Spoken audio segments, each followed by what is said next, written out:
Hello, कैसे हैं आप सब। आशा करती हूँ आप लोग अच्छे होंगे। लेकिन मैं तो आज नहीं अच्छी हूँ। आज मैं बहुत ही दुखी हूँ, क्योंकि जब कोई कोई क्वेश्चन करता है, कोई सवाल करता है तो मन और दुखी हो जाता है। दुख वाली अगर कोई बात होती है तो देखिए, मैं अंशु को यहाँ पर पढ़ाने के लिए ऐसे बैठाई हुई थी, तो मैं सोची इसकी वीडियो मैं थोड़ा सा बना लेती हूँ। और ये पढ़ ही रहा था, लेकिन पता नहीं ये जब पढ़ता है ना तो इसके दिमाग में क्या क्या चलता रहता है। और उसके दिमाग में आज पता नहीं क्या चल रहा था। और उसने मुझसे ऐसा सवाल पूछा कि मैं तो सोच में पड़ गई कि इस तरह से वो क्या पूछ रहा है मुझसे, कैसा सवाल कर रहा है। पता नहीं उसके दिमाग में आया कहाँ से कि उसने इस तरह से मुझसे सवाल किया। और वो बार बार पूछ रहा था, मम्मी बताओ ना बताओ ना। मैं तो कुछ बोल ही नहीं रही थी। पता है क्या पूछा उसने? पूछा, मम्मी आप सिंदूर क्यों नहीं लगाती हो, बिंदी क्यों नहीं लगाती हो। मैं तो सुन के एकदम चुप हो गई। मैं सोची इसको मैं क्या जवाब दूँ, क्या मैं इससे बोलूँ, क्या कहूँ।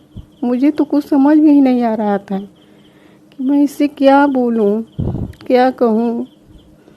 मुझे तो बहुत रोना आया है सुन के, बहुत रोना आया। लेकिन मैं अपने आप को बहुत संभाली।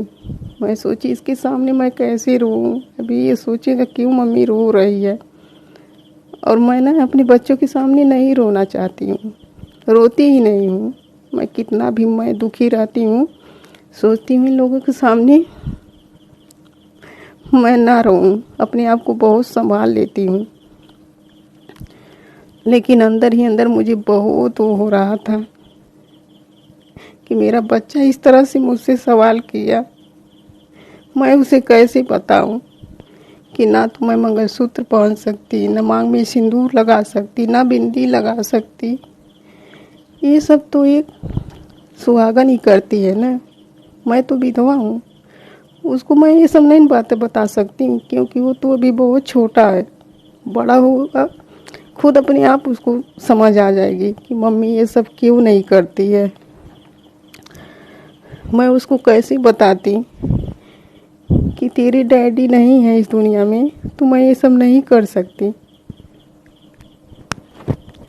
मैं उसको कुछ बता भी नहीं सकती। अंदर ही अंदर मैं घुटी जा रही थी, मैं इसे बोलूँ क्या,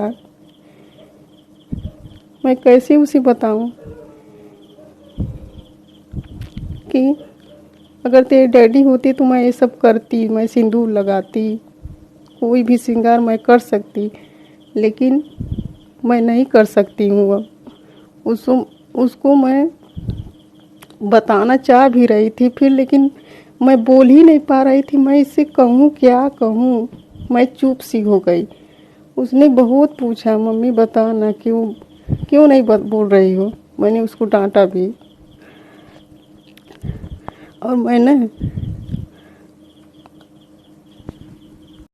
बीती हुई खुशियों को भी मैं नहीं भुला सकती। मैं अपने बीते हुए दिनों को याद करती हूँ, जब मैं खुश रहती थी। तो मैं वो सब याद करती हूँ ना, तो मुझे बहुत रोना आता है। और मैं खूब रोती भी हूँ कि मैं किस तरह से रहती थी, कितने अच्छे से रहती थी। लेकिन अब सब कुछ ख़त्म हो गया। बाहर से तो मैं दिखा सकती हूँ कि मैं खुश हूँ, लेकिन मैं अंदर से अपने उस रोते हुए दिल को भी कैसे कहूँ कि अब न कोई त्योहार मेरी ज़िंदगी को रोशन कर सकता है, और न कोई रंग मेरी ज़िंदगी को दोबारा रंग सकता है। और जब मैं बहुत उदास रहती हूँ, मेरा मन बहुत दुखी रहता है, तब मैं बहुत रोती हूँ, खूब रो लेती हूँ। जब खूब रो लेती हूँ तो मेरा मन एकदम थोड़ा बहुत हल्का हो जाता है जब मैं रोती हूँ। पता नहीं किसकी नज़र लगी मेरे परिवार पे, मेरे बच्चों पे। हर बच्चे का सपना होता है ना कि उसके माँ बाप दोनों रहें, अच्छे से घुमाएं। हर कोई सोचता है मेरे भी बच्चे, किसी को देखते हैं हाँ कोई कहीं जा रहा है, कोई कुछ खरीद रहा है, तो लोग भी बहुत दुखी हो जाते हैं कि हम लोग भी इसी तरह से रहते हैं। अगर मतलब डैडी होते तो वो बहुत दुखी हो जाता है मेरा बेटा। लेकिन भगवान को शायद मंजूर नहीं था कि इतनी कम उम्र में मेरे बच्चों के साथ इस तरह से हो जाए कि बाप का साया उठ जाए, मतलब उनका जो सहारा है वो छीन जाए। उनकी खुशियाँ तो एक मतलब एक पिता ही अच्छे से बच्चों के सपने पूरा कर सकता है। लेकिन मैं भी कोशिश करती हूँ, इसीलिए तो मैं यूट्यूब पे आई कि मैं अपने बच्चों की खुशियों को पूरा कर सकूँगी, कि कुछ करूँगी तो अच्छा रहेगा। बाहर तो मैं निकल नहीं सकती, मैं सोची घर में ही रहकर मैं कुछ करूँगी। कोई मतलब अगर इसी पर वीडियो डालूँगी, अगर चल जाएगा मेरा चैनल तो अच्छा रहेगा। मैं यही सोच के यूट्यूब पे आई अपने बच्चों के लिए कि मैं अपने बच्चों की सारी खुशियों को पूरा कर सकूं। लेकिन पता नहीं उनके सपने मैं पूरा कर पाऊंगी कि नहीं भी कर पाऊंगी। पता नहीं उन लोगों के नसीब में क्या है।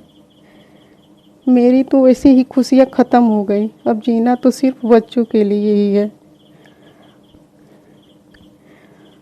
एक औरत का तो उसी दिन ज़िंदगी ख़त्म हो जाता है जब उसका पति मतलब हमेशा के लिए छोड़ के चला जाए। सारी खुशियाँ उसी दिन ख़त्म हो जाती है।